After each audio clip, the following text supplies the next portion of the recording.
Welcome to WagerTalk Christmas weekend. Happy holidays, everybody. Scott Spreitzer here with Marco D'Angelo and Dave Cokin. We got plenty of college bowls to break down along with Week 16 in the NFL. Best bets coming up at the end of the show. But as always, we're going to kick things off. We're going to go behind the counter at CGT Sportsbooks in Las Vegas. Earlier today on the Las Vegas Sports Line on ESPN, Dave and I got the latest betting handle from Jason Simbal, this week's NFL. Well, Jason Simbal, who you can follow on Twitter at JSimbal, Vice President at CG Technology, joins us right now. What's going on, Jason? How are you? Dave, how you doing, man? Very good. All set for Christmas? All set. I actually finished up some Christmas shopping this morning, so I'm good to go. All right. Well, that means we can spend a whole bunch of time now talking about this weekend's Week 16 NFL slate. No Thursday night football this week. Doubleheader on Monday, doubleheader on Saturday. And we'll begin with one of the Saturday matchups. It's certainly important to one of the teams, is the Baltimore Ravens, still trying to keep themselves in the playoff chase. The Indianapolis Colts, well, they're not. It shows in the line. It's a big number. The Ravens are favored by, looks like, we're seeing anywhere from 13.5 to 14.5 right now. I guess 13.5 is the more common number. I'm guessing you're not getting a lot of Colts action here. No, but it's funny because this game actually was 13 on Monday, and we took action all Baltimore money, not surprisingly. Number actually was up to 14, but when it hit 14, what I actually found interesting is we actually took two sharp bets on the Colts money line. They took 8-1. And that's why it's down to plus 750 now. And these were actually, pretty respectable players. So I don't really see it, but they did it. So, maybe they find some value there. And because of that, we're going to have a nice little middle working for us as the books, where we're going to need the Colts to lose by 13 points or less. I'm with you. Maybe the money line cashes. Maybe Indy wins the game outright. But, boy, I know I've used this line before. But this looks like Leo Tolstoy novel time when it comes to that Indianapolis injury list. Everybody's hurt for Chuck Pagano. Vikings at the Packers, Minnesota 9, Jason, total 41. No Aaron Rodgers. Green Bay made the wise choice, shutting him down since they're out of contention for a playoff spot. But also no Devontae Adams, it looks like. Several defensive players listed as questionable, potentially a banged-up offensive line. I think that's every week with Green Bay. I mean, this team, Jason, is a mess on paper. Yeah, and it seems like 2 years in a row here where the Packers have just been ravaged by injury. I think last year, they had a great Super Bowl team. Rodgers stayed healthy, but the whole team went down around him, and now you're kind of seeing it play out again, but of course without Rodgers. Not a ton of action on this game. Obviously a little uncertainty on what they were going to do with Rodgers. It opened with the Vikings at 9-point favorite, and that's where it is now, but not really much action on this one. And I can kind of see why. It's a big number to lay with a road team, and there's a little uncertainty with what the Packers really have going here. Yeah, that makes it difficult. I mean, it's obviously there's been a big adjustment because of the Rodgers status, but you just wonder. I guess the Packers are going to want to play because it's a division rival, but it's still. They're off a weekend where they got eliminated from the playoff chase, officially eliminated on Monday. They shut down their quarterback, which is a sign that they are waving the white flag on the 2017 season. I just don't like backing teams in that situation. I think what you guys did was price me off the game by making it this high, but I don't really want any part of the Packers here. Yeah, I agree. It's a very interesting spot, and also what I found interesting was we took some action on the over. 40.5 was the number that we opened with, and it's up to 41.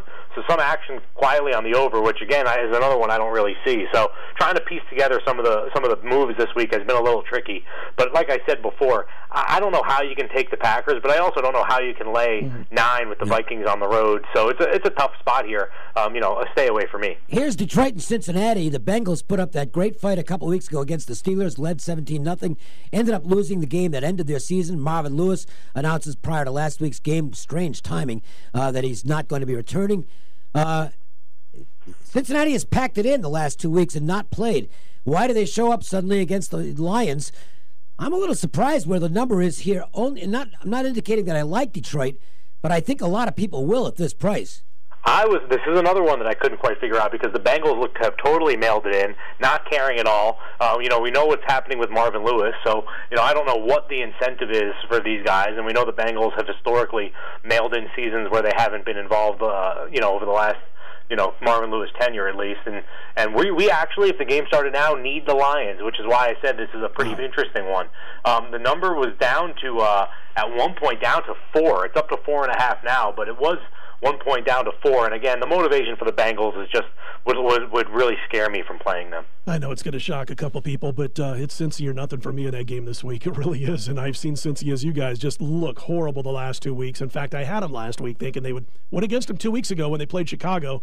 Since he was off that tough divisional loss to Pittsburgh, came back on him last week. Didn't like seeing at about 7 a.m. Pacific time Sunday morning that Marvin Lewis announced he wasn't coming back because I wasn't sure how the team would react. Well, they didn't react well, but 2 horrible weeks in a row by NFL teams this late in the season. I would think there's some pride there. They might have a little bit of a bounce back. Chargers at the Jets, some 6.5s out there. But, Jason, I saw CGT opened and remains the Chargers -7 at the Jets. Chargers trail 4 teams by 1 game in the playoff race. They aren't going to catch KC, obviously, in the AFC West unless they win both games and KC loses both. It'll be interesting to watch Phillip Rivers and company in a must-win situation this week. Yeah, when I was playing around with that ESPN playoff simulator thing that they have, I had the Chargers making it a lot of times, so I really think they are certainly very live. We are at Chargers -7, -05. And this is a pretty interesting game because we've had really, really good two-way action here. Kind of surprisingly, we saw the Chargers get blown out on national TV on a Saturday night last week. Had a terrible second half in that game, and the Jets really hung tough against the Saints. The score was even bigger than the point spread. The score was a little bit higher than the play on the field indicated. Ticket count and money both even here. 7 seems to be the right number. The Rams facing Tennessee, these are 2 teams that would appear to be going in opposite directions right now. The Rams, even though they lost to Philadelphia, showed some good things in that game. Last week, a brilliant performance against the Seattle Seahawks on the road. They're heading to the playoffs. The Titans were 8-4, which was a fraud. Now they're 8-6, which is probably still a fraud based on the number. That's certainly the case. The Rams are 7, but this is also a dangerous spot for the Rams because it's kind of mission accomplished at this point.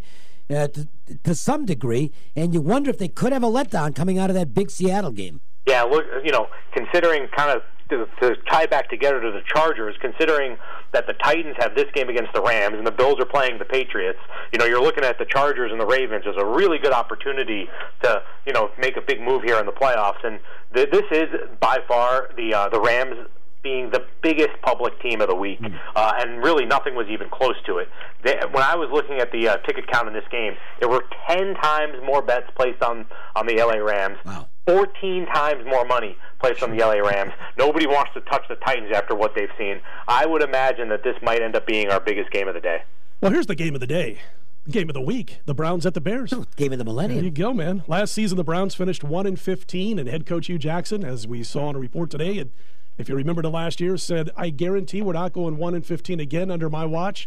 And he might be if right. we do, I'll be swimming in Lake Erie. He might be right about He did not being say that we're going to win more than a game. That's he just said we're not going 1-15. They could go 0-16. Exactly. So, Jason, Chicago 6.5, total 38. Is this, again, a Public versus Joe's situation involving the Cleveland Browns? Look, you have a 4-10 team laying a touchdown. It's unbelievable how bad the Browns are when you think about it. What I found interesting about this game is the sharp action that we had seen on the Browns pretty much every week did not come in on this game. I think probably it's because the number was 6.5, not 7. Maybe they're waiting for the 7, but it has been the public people betting the Bears, figuring the Bears really want to close out their season strong. It's not a huge thing with draft picks because they already have their quarterback, so people really liking the Bears so far. But like I said, not a pros versus Joes here. This is just a game that the public's on the Bears. I'll just offer an opinion on the game. The only side I'd play would be Cleveland, and I just won't play the Browns. But look, they want to win a game, okay? And this is their best chance to do it. And the Bears right now, they're looking for a new coach. Fox isn't going to be back next year. He's gone. I want them to win a game so they go 1-15. I want to see if Hugh Jackson keeps his promise. Well, there you go. But I think the incentives with them, and I don't know, is there that much difference between the Browns and the Bears? 4 wins. Yeah, but the Bears, that offense, yeah. I'm not going to play it, but if I had to take a side here, +7, I would take Cleveland. Put it this way, 2 years now, 2 years combined. How sick is this? This year alone, Chicago has won 4 times more the amount of games that Cleveland has over the last 2 years. They've got 4 wins. It's amazing. All right, here we go with Tampa Bay, and they're coming out of what I think might have been their Super Bowl effort. their personal Super Bowl effort in the game against the Falcons. So what are they going to have left on the road as they go in and face the Carolina Panthers off a good win last weekend against the Vikings? The Panthers, obviously, every game important to them right now. Big number in this one. Yeah, big number here, and I agree with you, Dave. The Buccaneers at home, they really had their shot last week, and they failed to win that game. They did cover, but they failed to win that game, and I really think that might suck the life out of them. Panthers opened 9.5. The number got bet up to 10 initially. We have taken some Tampa Bay money at +10. Now, I think people think this number's a little bit higher than they would have expected. They're figuring how well Tampa looked last week, even in defeat. But I think kind of take the approach as you, where I think Tampa might have went with all their gusto last week and kind of not really have much else and not really kind of put themselves in a Cincinnati Bengals type of situation in this game. I wouldn't be surprised if the Panthers roll them here. It's tough to tie into the factor, the thought that Jameis Winston, he goes 27 for 35. He should have been 30 for 35, couple of drop passes. It's kind of hard to think of him coming out and having that kind of game again 2 weeks in a row, especially as you mentioned, Jason. They put so much into that contest. And by the way, a lot of Tampa defensive injuries. Well, yeah, absolutely. Falcons at the Saints, some injuries to the Saints defense. Speaking of injuries to the defense in this one, but they will have that 1-2 punch at running back of Kamara and Ingram, and Atlanta traveling on the short week. Several questionable calls went the Falcons' way in that 20-17 win over New Orleans a few weeks ago. Saints laying 5.5, Jason, total 52. Yeah, this probably, could be the most fun game of the week. Two teams that really would like to win this game. This has been actually pretty good two-way action. Number opened 5.5. It's been 5.5. What I did notice was that they have been betting Falcons money line, which isn't totally unsurprising, figuring the Falcons might, playing in the Dome on the road, might have a little bit of a strong chance to win the game. We were at +210 with the money line. We had to move it down to 2-1. So this is another one similar to the game that I talked about first, Colts-Ravens, where if we can get the favorite to win without covering, we might scoop up a nice middle for the book. Broncos off a good win last week. They've had a little extra time to prepare because it was a Thursday night game. They go into Washington with the Redskins. Fortunate not to get run over in the first half last week. They got outgained, I think it was 202-77 in the first half, but still led by 5 against the Cardinals because Blaine Gabbert kind of kept screwing up in the red zone, and Arizona just could not get any touchdowns. They held on and won that game by 5, but it was not an impressive victory by the Redskins. They're laying a short number to the Broncos on Sunday. Yeah, they are, and we actually took pretty sharp bets on the Broncos right away. This was one of the sharper plays of the week at our place. They took 4 with the Broncos, and they took 3.5 with the Broncos. When we moved it to 3.5, we did get a few bets on the Redskins. So the two-way action's been decent at 3.5, but man, I'm telling you, as soon as we were at 4, they took the 4. So I think you might actually see this game climb a little closer to 3 as we get closer to kickoff.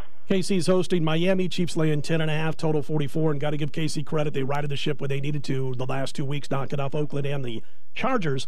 The defense is tougher at home than it is on the road, but our bettors trusting this team as a double-digit favorite.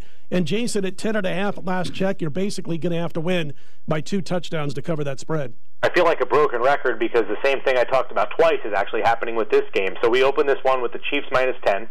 They laid 10 right away, moved it to 10.5.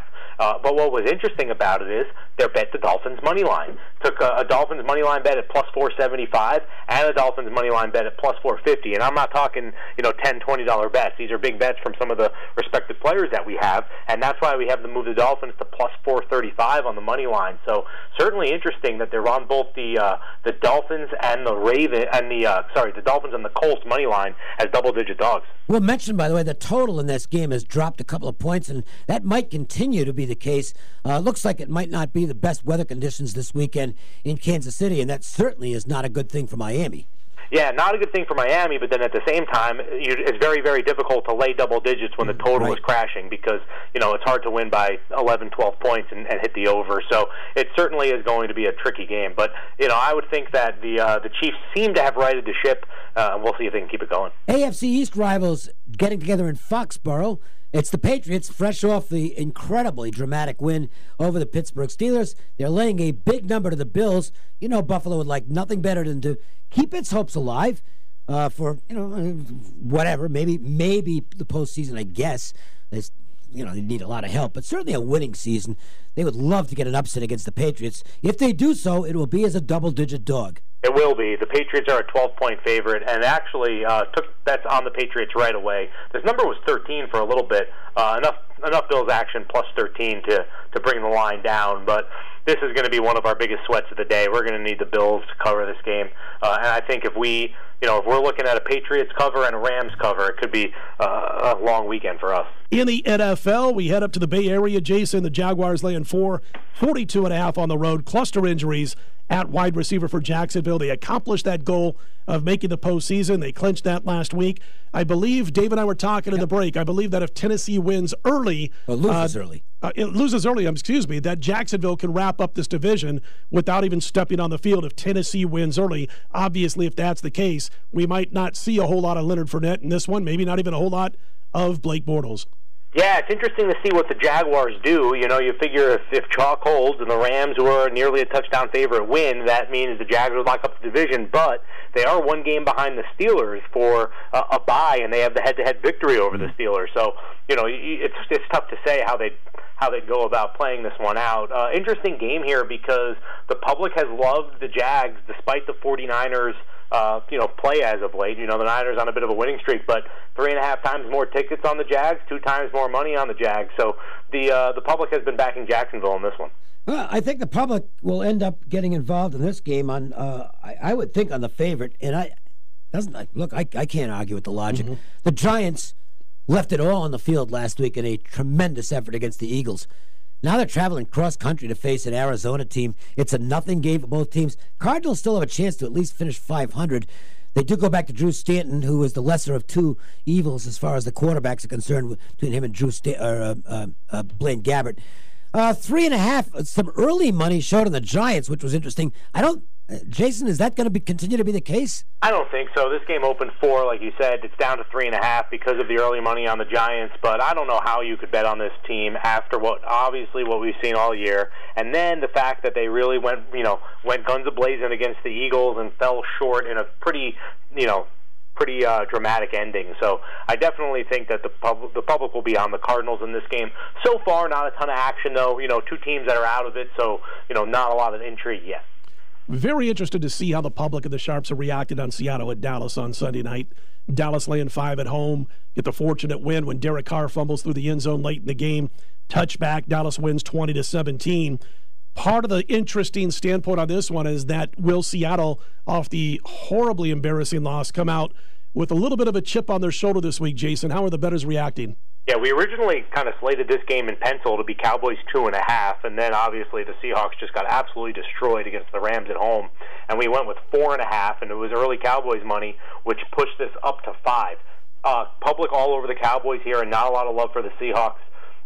Twice as many bets on the Cowboys, 3 times more money on the Cowboys. The public really does like the Cowboys coming off the big win against the Raiders, and the Seahawks just looked so bad last week, nobody really wants to put their money on them. And Ezekiel Elliott returns to the Dallas Cowboys, and make no mistake, that is a factor for people who are looking to back the Cowboys. The Steelers, look, they lost the game that mattered against the Patriots, but it's not like their season's over. They can still get a home field advantage, and they still could get a bye in the AFC. They are favored this weekend as they head down to face the Houston Texans, who just are so many. I mean, you can say this about a lot of teams, but the Texans are at the top of the list, basically, as far as the injury list is concerned. Very much so, and surprisingly to me, this is a pros versus Joes game. Wow. They took 10 with the pros took 10 with the Texans. That's why it's down to 9.5, but everything else is on Pittsburgh. We've already taken some big bets on this game on the Steelers.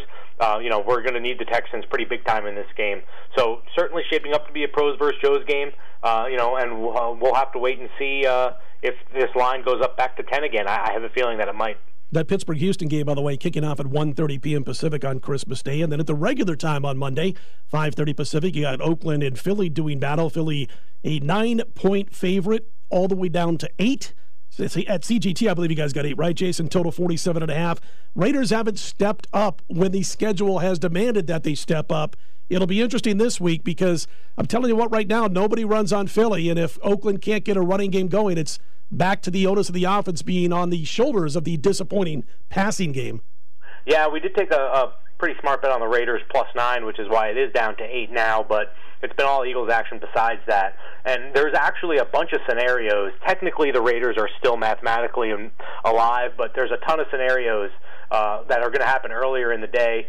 I think if the Chargers win, the Bills win, and the Titans win, I don't know the exact ones off the top of my head, but if any one of those scenarios happens, then the Raiders will be done. They'll be mathematically eliminated. So keep an eye on that and what happens with this line as the week goes on. Hey, Jason, I wanted to ask you, switching to the hardwood for just a second. Last night, Wednesday night, we had two huge hardwood upsets, one in college, Wofford over Carolina, and then in the NBA, the Lakers go into Houston, and they win the game outright. They were in control most of the game, 14.5, 15-point underdogs. Did you guys get any money line action on the Lakers from the Vegas betting public? I think I saw a closing money line of around plus 950 at CGT.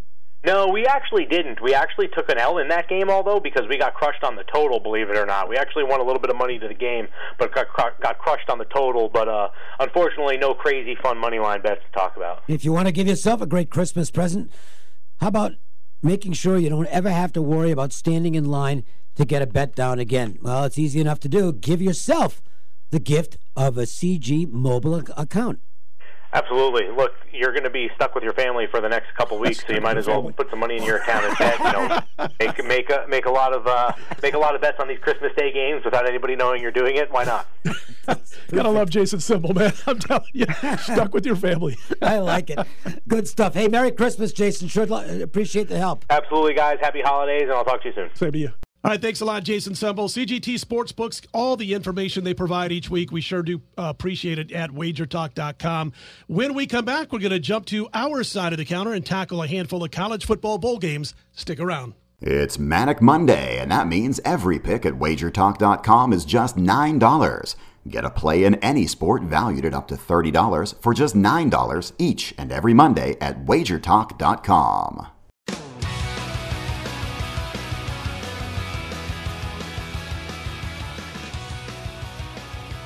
Welcome back to Wager Talk Christmas weekend, and we're going to get to Week 16 of the NFL in just a bit. Scott Spreitzer with Dave Cokin and Marco D'Angelo. Few bowl games to break down from this week's card in a minute, but an update on the college football playoffs that, of course, take place on New Year's Day. We spoke with Will Bernanke at CGT Sportsbooks on Wednesday, and Will told us that about 70% of the sharp money is on Georgia in that semifinal game with the Sooners, while the public is split 50-50. And, biggest question mark for me lies on the defensive side for both teams. Can either defense make a stand or two against the opposing offense, Dave? Oklahoma, by the way, once a 2.5-point favorite, now a 1.5 to 2-point underdog. Well, yeah, look, Georgia has the better defense. And with this much time off between the end of the season and the actual bowl game, I have a tendency to favor the team with the better defense. So, I thought the opening line was off and tried to take advantage of that with a Georgia plus bet. Now, where it is, it's like, okay, I might turn around and take the other side at some point and try and get a middle. I mean, if there's a 3 sitting out there in game day, I'm probably going to have to do it just for the sake of doing it. But as far as the breakdown of the game goes, I think that Oklahoma, while a very explosive team, is out of a conference that, in my opinion, is just not as good as the SEC. And I therefore think the numbers are a little bit skewed. And It's not a huge advantage either way, but I would have to give Georgia an edge on 2 counts, one coming out of the better conference and the other being the better defense. And defenses do matter. Oh, and Kirby Smart. I mean, it's about as good as it gets. That defensive mind, obviously the head coach for Georgia and, was at Alabama for a while there as defensive coordinator. Marco, we don't have to get into it totally in depth. We've got a week to go, and we'll talk about it on next week's podcast. But your thoughts on where it opened, where it is now, and, it's a situation here where it all boils down to me on how well this young coach for Oklahoma, who took over right before the season, can get his troops ready with this month to play against Georgia. I mean, obviously he's been there as an assistant coach in big game situations, but never as a head coach with this much time off between games. He's done everything, that surprises. I mean, I took a couple shots saying that, hey, he hasn't been in the big game yet. He went into Ohio State, demolished Ohio State. Then we said, okay, now he's got the Big 12 championship game, which they hadn't had before. He goes in, takes care of that. And like Dave said, I levitate to having the better defense whenever we break these games down, especially when they're getting points. Well, now they're not getting points anymore, but this is the standard Joes versus pros, in my opinion, because the public is going to love the flashy Oklahoma, puts up the points. You got Baker Mayfield with all of the Heisman Trophy, accolades. Old school, and I know recently this has not worked, but boy, Dave, you remember back in the day, it was gospel to go against the Heisman Trophy winner in a bowl game. Yeah. But I think that has changed with the evolution of social media, TV. These guys are in the limelight all the time, where back in the day, they didn't have that kind of limelight until they won that, trophy and do the banquet circuit and all that stuff.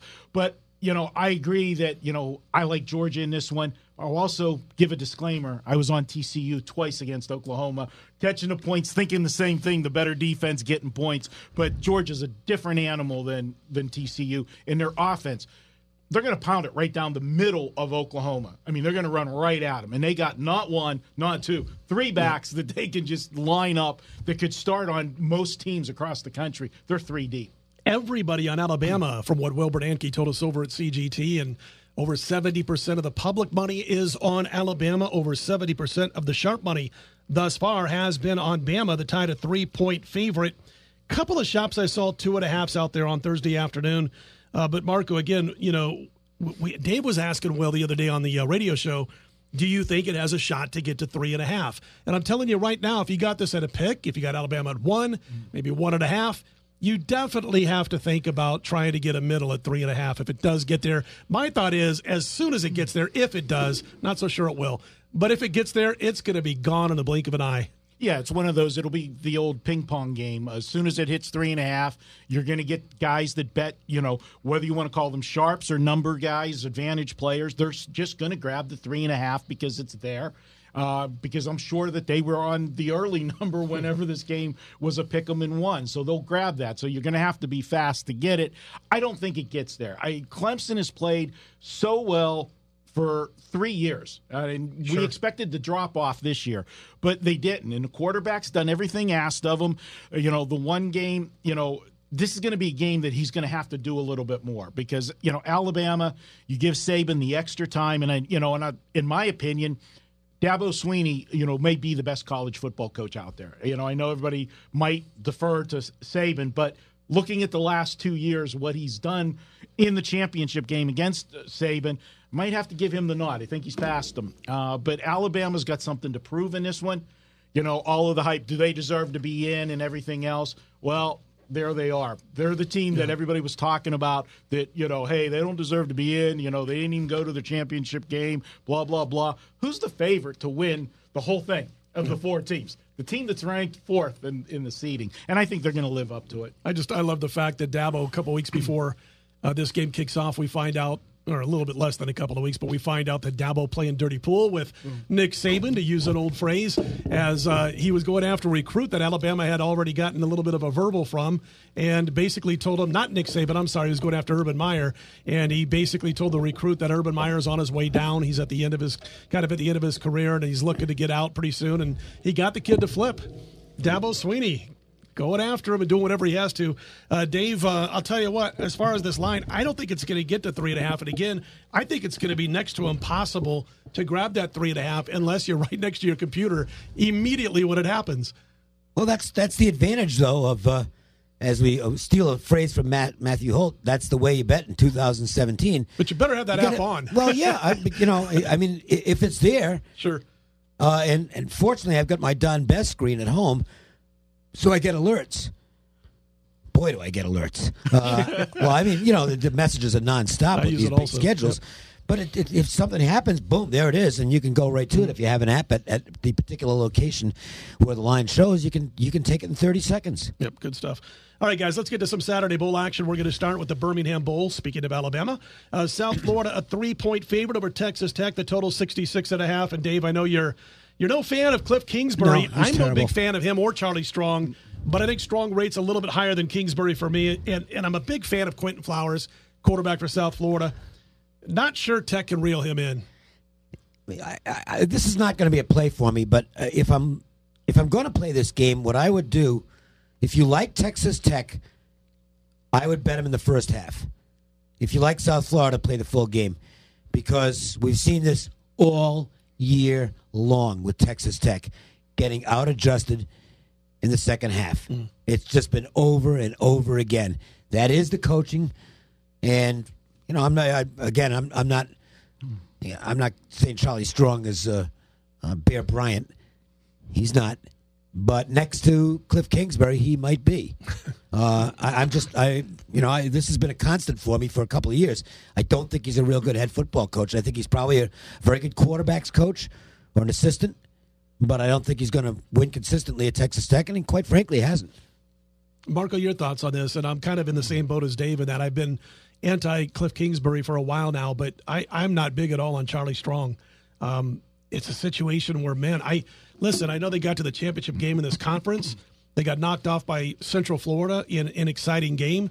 But when he starts to lose some of what Willie Taggart brought in, I question how often they're going to be near the top of the conference. Well, what I know is Dave's not getting a Christmas card from Kingsbury, and you're not getting one from Charlie Strong. Well, I do like Strong better than Cliff, if that'll help at all with that Christmas gift. Well, but you look at this one. Ironically, how ironic is it that Charlie Strong, who got kicked out of Texas, ran out of town because he couldn't win the big games in the Big 12, here he is in a bowl game against the Big 12 team. Yeah. So I think there's a little added motivation for him. If you want to talk about motivation, I don't know about you guys, but one of the things I do look at with the bowl games, when you have these teams, and I think, Dave, me and you talked about it on the podcast when Scott wasn't here, teams that are 6-6 going into the bowls. A lot of people like to, they're only 6-6, they're just here. But you know what? There's that mental edge of getting over that, get that seventh win. You're not a losing team for the season. So you have that for Texas Tech. But I look at this South Florida team, and Scott, you hit the nail on the head. He's, cooking the dinner with the other coach, the old coach's recipes here with his players. So we'll see what happens down the road. But boy, he's done a good job with what was left to him this year. And unlike Charlie Strong, he keeps his pedal to the metal in his games. He's run up some scores on some TV games where you thought he would have put him on ice, and he kept going. And I think it's a little bit maybe a little ticked at what happened in Texas with his reputation. So this is a weak one for me, but I lean to South Florida in this one, but I think there's better games on the card this week. Well, also on Saturday, Armed Forces Bowl, that's in Fort Worth, and that'll pit Army against San Diego State. And Marco, the Aztecs 6.5 is their number. After being as high as a 7-point favorite at CGT, total seated at 46. Aztec head coach Rocky Long, he knows a thing or two when it comes to slowing down the option. He was at New Mexico and faced Air Force every year. He's been at San Diego State for several years now and knows what it takes to kind of throw Air Force's option off kilter a little bit. And they did, the Aztecs, hold Air Force to less than 4 yards per carry in this season's matchup. And I'll tell you what, I mean, if I'm Army, I try to throw a couple of wrinkles with the passing game out there.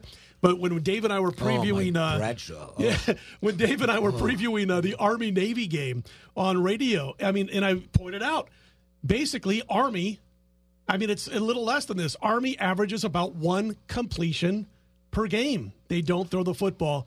It'll be interesting to see if there's any wrinkles. But again, Rocky Long knows all you need to know about defending the option. Absolutely. Facing teams twice a year in that conference is a huge edge.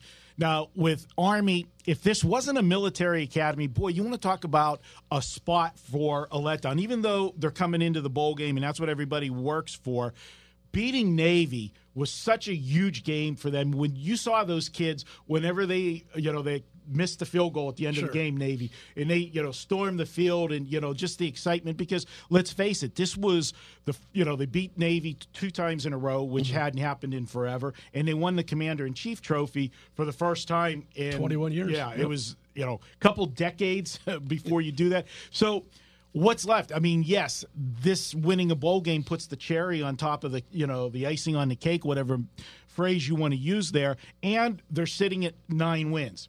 That's the other thing that I like to look at sometimes, especially with programs that haven't won in a while. You get that double-digit win on a season, it just looks so much better in the history books rather than, the 9-win season when you get that 10-win season. So there's definitely going to be the motivation factor for there. But if you look at the end of the season, San Diego State played good football. Now, granted, the end of the season schedule wasn't the best. They lost twice this year, and it happened to be to the two best teams in the Mountain West, the two teams that played in the Mountain West Conference Championship, Boise State and Fresno. But they were dominant, and they can run the football and control the game. And as you said, they know how to defend the run. They face the option and against the run, period. If you look at the last 4 games, they allowed just 35, 33, 34, and 82 yards. The 82 yards were to the option New Mexico team. So I lean to San Diego State in this one.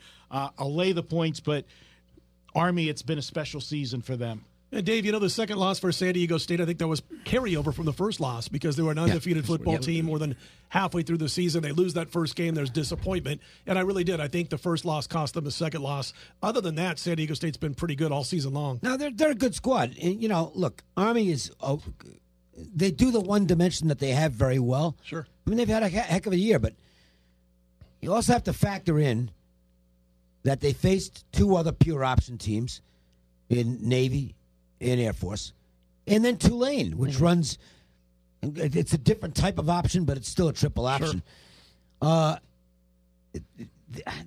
I don't see them matching up well with a San Diego State team that's more physical than they are. Marco mentioned the possible letdown situations, and again, this is where you have to be able to do more than just one thing. Army, I mean, I've never seen a team with worse quarterbacking as far as throwing the ball. In fact, Army is so reluctant to throw the ball. After a play, if they have to toss the ball to the official, they'll only toss it backwards, okay? They won't toss it forwards. This is a tough one for me because my numbers, I don't like laying points to teams with great rushing stats in bowl games, and Army obviously has great rushing stats. But it's kind of skewed in their case, as it is with Air Force, and like if New Mexico gets to a bowl or something like that, those type of teams, because that's all they do is run the ball. So you have to take it with a grain of salt. I think for me, it's a pass right now, kind of looking more at San Diego State. That 2-to-1 run angle thing in the bowls, 2-to-1 ratio, phenomenal. It's great, but I exclude the military teams because that's all they do basically, as you mentioned. And especially in the case of Army. Yeah, they just never throw the ball. At least Navy, you got to worry about a 45-yard pass downfield. Same once thing in a with while. Air Force, exactly. or New Mexico. Yep. But Army, Bradshaw, he just can't throw. Right. All right, Tuesday the 26th, Cactus Bowl clash between UCLA and Kansas State. K-State opened 3, which is where they are now. They did drop to 2.5 for about a cup of coffee or two before moving back up. No more Jim Mora out at UCLA. Chip Kelly will take over after the bowl game. Quick note on this one, Dave. Might want to hold off on this one is what I've been telling people because Josh Rosen may be one of those guys who passes the game in order to avoid possible injury for the NFL draft. Interim coach Jed Fish says he predicts that Rosen's going to play. I'm not going to just think that he is or predict that he is until we see that he is or he's not. And beyond that, it's Bill Snyder with a whole bunch of time to prepare against who? Jed. I don't want who. So, this is one where, look, it's not going to work in all the bowls. But there are 9 teams this year with new coaches. Now, we'll exclude Central Florida because Scott Frost is staying along with the staff to coach the bowl game. So that knocks it down to 8. The first 2, Oregon and SMU, total disinterest, poorly prepared teams. I think you're going to see more of the same in several of these other bowl games where you have a coaching change taking place. And I would include UCLA in that. And look, I don't know what Snyder's going to do. It's possible this is his last game. I mean, I haven't read anything, but he's pushing 80. Yeah. Okay, and it might be that he might, I don't know, he could possibly step down after the game. Boy, I wouldn't want to be against Kansas State if he lets the team know at some point that, this is going to be it for me. And then you've got the Rosen thing. So to me, if you like Kansas State, grab it now. Yep. Don't wait. All it's going to do is go in your favor. Or against you, I should say, as far as the betting goes, once we get closer to game time. And beyond, if nothing happens, if Snyder isn't leaving, if Rosen plays, I still like Snyder over interim assistant. A running back coach is who he's going to be going up against. I'll tell you what, it's been so long. And he's so old. Talking about Snyder, I remember in Tom Osborne's retirement year, 1997 was the regular season, 20 years ago, when he was talking about missing some of the camaraderie with other coaches and what he would miss most besides the fact that he was with the players and coaching up youngsters. And he basically came out and said he's going to miss the games against Snyder. At the time, Nebraska was still in the Big 12, which had just kind of changed over from the Big 8. And he said that man was just born to coach. And to Dave's point, it takes a lot for me to not give a point to Kansas State when they match up against other teams, especially against an interim coach who was the running back coach and a potentially disinterested UCLA team. Well, obviously, because the situation with UCLA, it's even worse than some of the other coaching spots that Dave talked about. You've got a big-name coach coming in to coach at UCLA, and he's bringing all of his people in. These coaches that are here, these coaches that are here right now, how much are they working on the game plan and getting ready for this? Because they're filling out resumes and trying to find where their next job is. The real estate agents. Exactly. Absolutely. And this is a team that they've got one glaring problem, and they have not been able to fix it all year. They cannot stop the run. And what is Kansas State going to do? They're going to run the football right down your throat. This is a team that was so bad, they were 129th against the run. The only team that was worse than them was down the road from them, San Jose State. You give me a disinterested team, the coaching mess that's going to be there, a team that you know is going to be well prepared because of Bill Snyder. And as Dave said, if he just hints that this might be his last game, that becomes totally off the chart. Grab this game now because, like you said, this line's only going to go one direction. I like Kansas State. I like them a lot in this one. We did videos this week at WagerTalk, and if you want to get more on this game, check out the video. This was one of my best bets. I like Kansas State. I think they roll. San Jose State was so bad, Marco says he refers to it as down the road from Pasadena rather than up the road. Oh, yeah. That's how bad they were. We're going to have a lot of college bowl action, by the way. Next week, we'll jump into the playoffs in depth on next week's podcast at WagerTalk.com. When we come back, we're going to tackle Week 16 in the NFL and best bets still to come. Every Tuesday, WagerTalk.com offers a best bet selection from its hottest handicapper. It's a great way to introduce yourself to WagerTalk.com with a big best bet winner for just $2 on $2 Tuesday.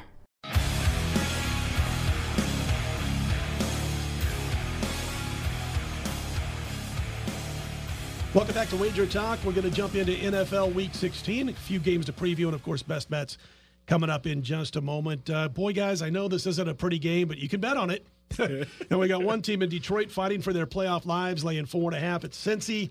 The Bengals have been horrible, as everybody knows, the last couple of weeks. Feels like that Week 13 loss to Pittsburgh, it beat them 2 more times. That's how bad that was. But for what it's worth, this will be the final home game for Marvin Lewis, Marco. And, there's absolutely zero pressure on the Bengals this week. Absolutely. And to go to Detroit, you said several things there that you should never say with the Detroit Lions. First, you said Detroit is a road favorite. You should not say that. You mentioned Detroit in playoffs. You should not say that. So I don't want the Detroit Lions here in a meaningful game that they got to win on the road, outdoors. Laying 4.5. Laying 4.5, late December. I haven't started on the cocktails yet, so I'm not grabbing Detroit. Cincinnati, there's no question that the last 2 weeks were horrible. 2 weeks ago, whenever they played Chicago, we called that one on every show that I did, Scott. We were that week. We were on Chicago because it was the hangover effect from the Steeler game on Monday Night Football. Last week, they just went in and played a very good team who I think in the NFC right now is the most complete team top to bottom, the Minnesota Vikings, and they got, I will say this because I just said Chicago was my favorite play a couple of weeks ago. Full disclosure, I ended up going 3-1-1 last week in the NFL, but my one loser was Cincy. I really thought they'd come back then and hang that number at least against Minnesota, and they didn't show up again. They didn't, but if you don't show up at home after you were embarrassed the last time you were at home, then, not only should Marv Lewis be packing his bags, there's a lot of players on this team that should be packing their bags too. Well, I'll take the home. They are going to be. I'm taking Cincinnati as the home dog here. I'm going to go all the way and say I think they pull the upset here. I'm not playing the Bengals under any conditions. I'm not going to play the Lions in this game. for basically the reasons you said. But I don't want the Bengals because if they quit for the last 2 weeks, why are they suddenly going to flip the switch and get excited about the game? You know where I would have liked them? Here. If they decided to start McCarron at quarterback. AJ McCarron, yeah. Put him out there. And see what you get. Why not? What do you get to lose? It's not like, first of all, it's not like Dalton is has an Eli Manning streak on the line. It's not going to be construed as an insult or anything along those lines. And secondly, at some point, you got to give him a chance. By the way, they scored the one touchdown with him on the field last week against the Vikings. It was a short drive off a turnover. Maybe if Marvin Lewis was coming back, that might have been something that came into play, Marvin Lewis is the one who comes out and says, no, we're not, we're going to stick with Andy Dalton because they've had such great success with him, obviously. I don't know if the players are going to show up or not. Because here's the thing. When you think of teams around the NFL with a number of guys who have character issues, wouldn't you put the Bengals right at the top of the list? So that, to me, is not a team that fits that. And I understand what you said. I would normally agree with it, but the Bengals look to me to be an exception to that rule. All it's going to do is keep me out of the game because I'm not laying the points with the Lions in this game, but I really don't want the Bengals at all. Rams and Titans, interesting Sunday clash in Nashville. The Rams a 6.5 and 7-point favorite on the road. Total 47.5, and Dave, CGT books have not budged off 6.5, despite what we heard from Jason Simbal early in the show when he told us that they, CGT books, have taken 10 times more over-the-counter tickets on the Rams, 14 times more money on the Rams. No zero line for the Rams, by the way. Yeah. And this is, that's a critical injury because he's basically automatic from 60 in. All right? So whoever they have, that could cost them 3 or 6 points in this game. To me, you can't adjust the line for a kicker, but I think it plays into it. The Titans obviously are in a situation where they have to win the game to stay alive in the playoffs. They can't go to 8-7 and expect to make it. The Rams are coming off a tremendously important win at Seattle. It's not an ideal situation for them. I mean, they're still a young football team, and this is a spot where they could have a bit of a letdown. It's not like this team is used to going to the playoffs. So it's not. They could be out of their routine here. It's possible. The downside is the Titans have looked really bad the last couple of weeks. Mariota's just not getting the job done. He's clearly not 100%. I think it's time for a coaching change there. I know they probably won't, but I really do. Yep. I'm not. I don't want to make it sound like I'm ripping Mariota. He's playing hurt. Sure. There's no question about that. But he hasn't been particularly effective. They've got to get back to running the football and go that way. And I don't know if they're going to take that approach. That's what they've got to do. Try and shorten the game. Keep the Rams' offense off the field as much as they can. This is an explosive offense. Goff is just running wild right now with the team. Todd Gurley had another huge game last week. The Rams scared the daylights out of me. But it isn't a great situation for them. I'm looking at the Titans. I haven't played it. Yeah, we're talking about this game on Thursday night, and as I mentioned, top of the show, Jason goes over the games of the betting handle. He tells us how much action is on the Rams, yet they're sticking at 6.5. And we do know that enough public action, the one sport they can move the line is the NFL, yet they're sticking at 6.5, Marco. That kind of signals something to me. Does it to you also? Oh, absolutely. We've talked many times on the show. There's certain numbers that just put up the red flag, and whenever you're dealing with the numbers 3 and 7, whenever it's that half a point shaded on either side of that, it means a lot. And in this case, it's so much easier to grab the favorite than it is to grab the dog, and yet they're giving you the benefit of the half point there. So I'm all over Tennessee in this one, and they should be able to run the football. They've got the 12th ranked rushing offense in the league, and are going against a Rams defense that's 24th against stopping the run, allowing 120 yards per game. And per attempt, they're ranked 30th at 4.7. So if they can get that ground game going, it does shorten the game. It puts Mariota in good down and distance opportunities, so he doesn't have to make big plays. And, yeah, the Rams, they still have an outside shot at getting home field advantage, or not home field advantage, but moving up one spot. But yet, wasn't it last week the game for them? Absolutely. To go in there. It wasn't at the Eagles 2 weeks ago, right? I mean, it was, First of all, this is going to be their third road game in 4 weeks. Yep. And they've played, if you go back the last 6 weeks and look at their schedule, they've played a murderous schedule. Minnesota, the Saints. Then they had to go on the road where it should have been a flat spot for this team against Arizona, but it was a division team, and Arizona's just that bad. Come back home with that big game against Philly and then go to Seattle. And not only did they go in there and win and basically clinch the division, I know they still got to win one more or Seattle lose one more, but they're up 2 games and Seattle's down 2 games. It's not going to happen. And I think that mentally they got to have the letdown. I like Tennessee here. I think they're a very live dog here.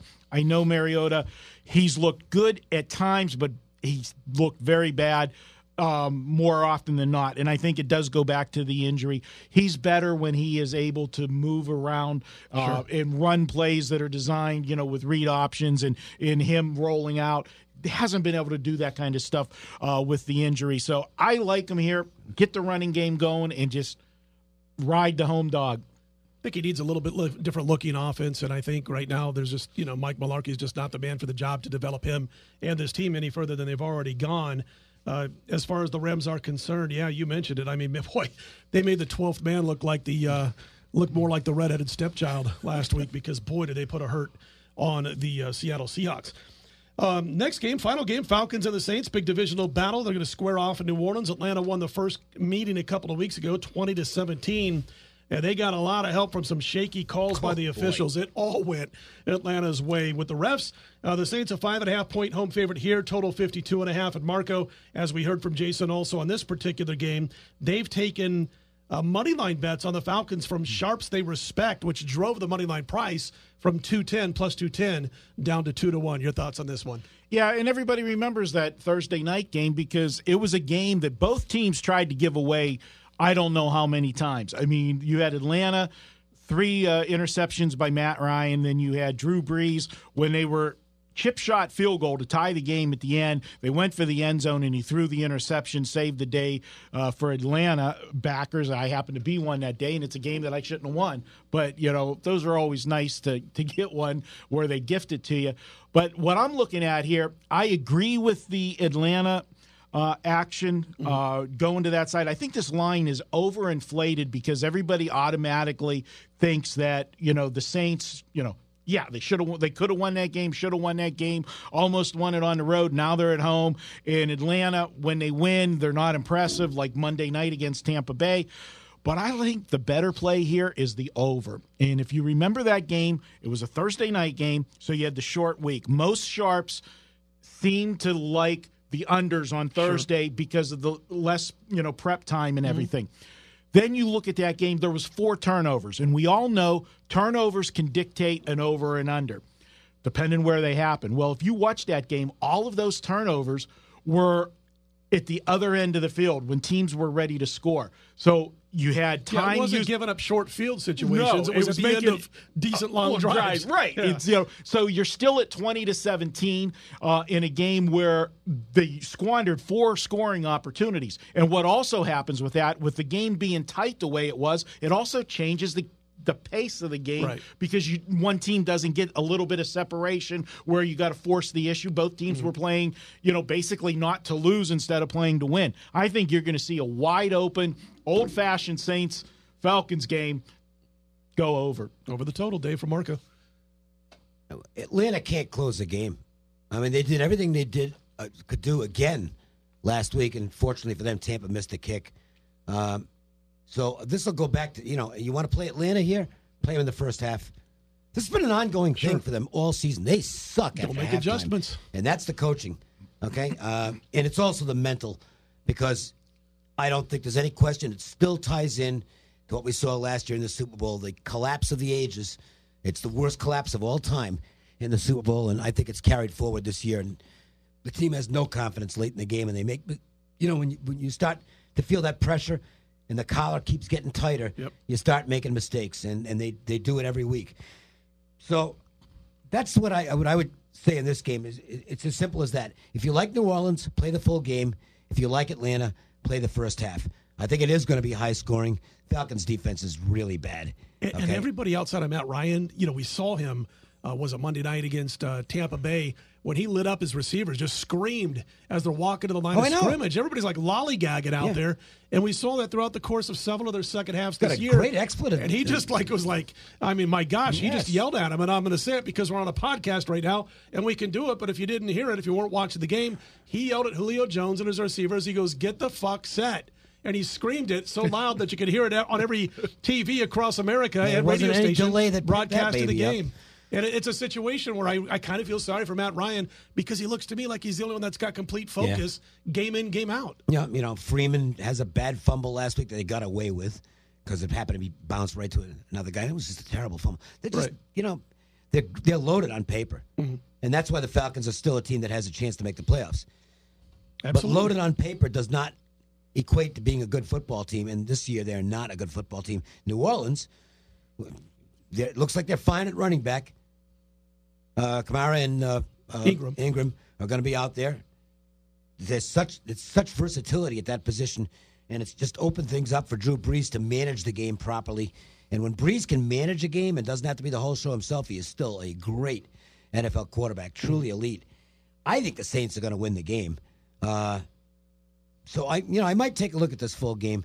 But again, if you like Atlanta to hang in, I would suggest first half. Not a bad idea. All right, guys, let's take a quick timeout. When we come back, we'll get best bets, and then we're out of here. So quick timeout, back in just a minute. We are WagerTalk.com.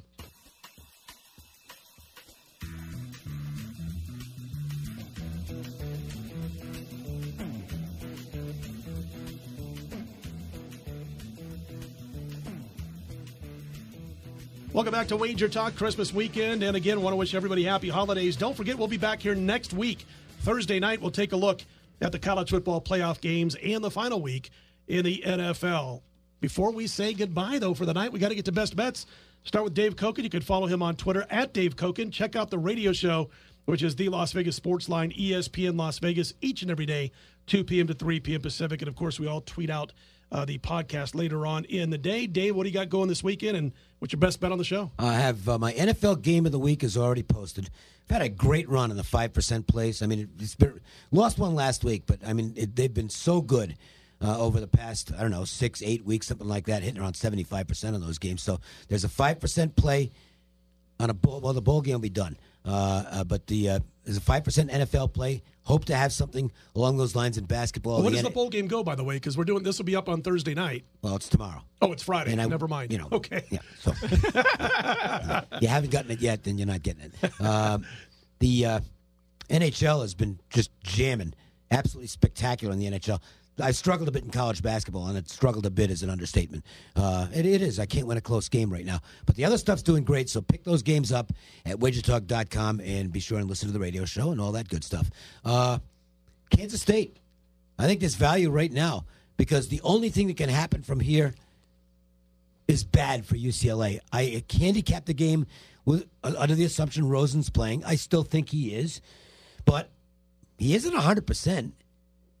Anyway, and there's a possibility he might just sit the game out, which, by the way, if he's smart, if he's turning pro, which I assume he is, he really shouldn't play in this football game. It's just a bad decision to play in the game. What's he going to do? Improve his stock? Not going to happen. His stock is already... he could go 20 for 20 and he doesn't improve his stock. All he can do is hurt himself. He could go 20 for 50 and his stock could go down. If I'm advising him, it's like, dude, you can't even go to the game, all right? Watch it on TV if you want, but you're done at UCLA. So I think Kansas State is worth a play. For me... Well, let me tell everybody where to get a hold of you besides WagerTalk.com in case they don't know. We'll give you a little quick plug there. Marco in Vegas is the Twitter address. All his plays, of course, at WagerTalk.com. He's done a fine job as one of the 3 founders at WagerTalk.com. Marco, it's all yours now, man. What do you got going for us this weekend, and what's your best bet? Well, I'm going to have a couple big plays this week. I've got one in the NFL for Sunday. And the NFL has been running real good. We're getting into playoff form. We're on a 7-1-1 run the last 9 with our NFL. So looking forward to a big weekend. For me, this one pains me, guys, in last week my Pittsburgh Steelers, one of the most gut-wrenching losses as a fan that Where's my violin? Yeah, yeah, Mr. New England over there. Dave, your New England Patriots and our buddy Matt Holt too. If he's listening into the podcast, you two can go screw yourselves, both of you. I'm tired of the Patriots. That's not physically possible. Have you tried? Every single whole different podcast now. Every single year, it seems like I play the Patriots late in the season or in the playoffs, and that's right around Christmas time, and they ruin my Christmas every year. Finally had it there, jumping up and down with the touchdown that I thought they got at the end. Incomplete pass. Good call. I didn't survive the ground. Bad rule, but good call. I was just going to say bad rule, but right call. Yeah. But here's the thing. If somebody would... I had New England minus 2.5. Well, here's the best part. I bet New England minus 2.5 in the game. I bet New England personally. So I took money. But as a fan, I let the money... I said, screw it. I'll lose the bet if I can finally beat the Patriots and have home field advantage.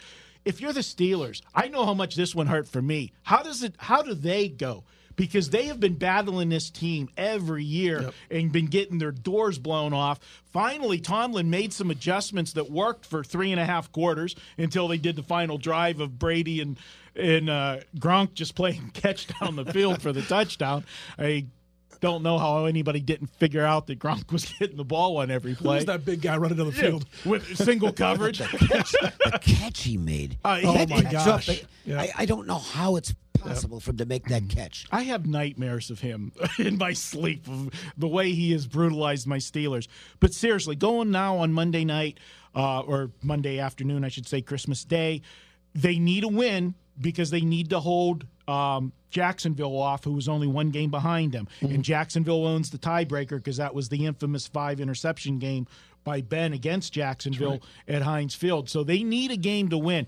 But I can't lay the points with them here just because of all of the things of what's the mental state going to be of this team, the history of Tomlin against bad teams. Mm-hmm. Yeah. Okay. And no Antonio Brown, right? Isn't he? No Antonio Brown, no James Conner. Now, Conner's not a big factor, but he's the change of pace back for the Steelers when they would take Le'Veon Bell out, who was that guy that the hesitation in the backfield when he hits the line. Conner hits the line, right away. He's right. He's the power runner. So you miss that 1-2 punch when they bring him in. And they do get Joe Hayden back this week, but is he going to be 100%? A fractured fibula, and he's, back before the end of the regular season. Surprised at that. I got to grab the points here. This is Houston's Super Bowl, if you want to call it that. They laid an egg last week. They went to T.J. Yates. It was ugly, but, he's going to be facing a Steeler team that is not 100% defensively. I'll take Houston plus the points here. And I'm hoping Pittsburgh wins by a field goal. There you go.